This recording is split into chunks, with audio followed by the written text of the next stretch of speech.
여러분 안녕하십니까? 이어서 광주 MBC 5시 뉴스입니다. 18년 동안 표류해온 어등산 관광단지 개발사업 우선협상 대상자로 신세계 프라퍼티가 선정됐습니다. 광주시는 제3자 공모에 단독 응모했던 신세계 프라퍼티를 어등산 관광단지 개발사업 우선협상 대상자로 최종 선정했다고 밝혔습니다.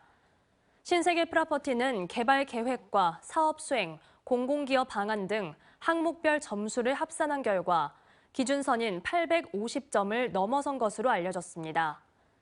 광주시는 60일 동안 협상 기간을 거쳐 연말 안에 민간 개발자를 최종 선정할 예정인데 내년 환경 영향평가 등 행정 절차가 차질 없이 진행될 경우 오는 2027년 착공이 가능할 것으로 전망됩니다. 천하람 국민의힘 순천갑 당협위원장은 이뇨한 혁신위원장은 윤석열 대통령에게 바이든인가 날리면인가부터 물어야 한다고 강조했습니다.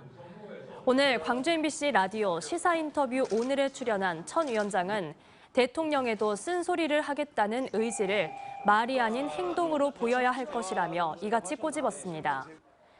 이뇨한 혁신이 합류 제안을 거절한 이유는 김기현 체제 유지 자체에 동의할 수 없기 때문이라고도 말했습니다. 호남 지역 시민사회단체가 한빛원전 1, 2호기 수명 연장 반대 기자회견을 열고 엉터리 방사선 환경 영향평가서를 폐기하고 수명 연장 절차를 중단하라고 촉구했습니다. 광주 전남 전북 시민사회단체가 모인 한빛 핵발전소 대응 호남권 공동행동은 오늘 영광군 한빛원전 정문 앞에서 기자회견을 열고 한빛원전이 수명 연장을 위해 지자체에 제출한 방사선 환경 영향평가서 초안에서 주민 대피 보호 대책이 반영되지 않는 등 여러 문제점이 발견됐다며 한빛원전 측이 평가서를 제대로 보완하지 못한다면 지자체는 평가서를 반려하라고 요구했습니다. 전북에서도 소 럼피스킨병이 발생함에 따라 전남 지역의 긴장감도 커지고 있습니다.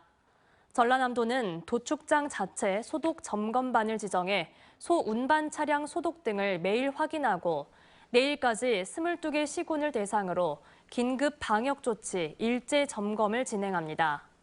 또한 정부로부터 백신이 공급되면 단기간에 예방접종을 완료하도록 긴급 백신 접종반 111개 반 270명을 미리 편성했습니다.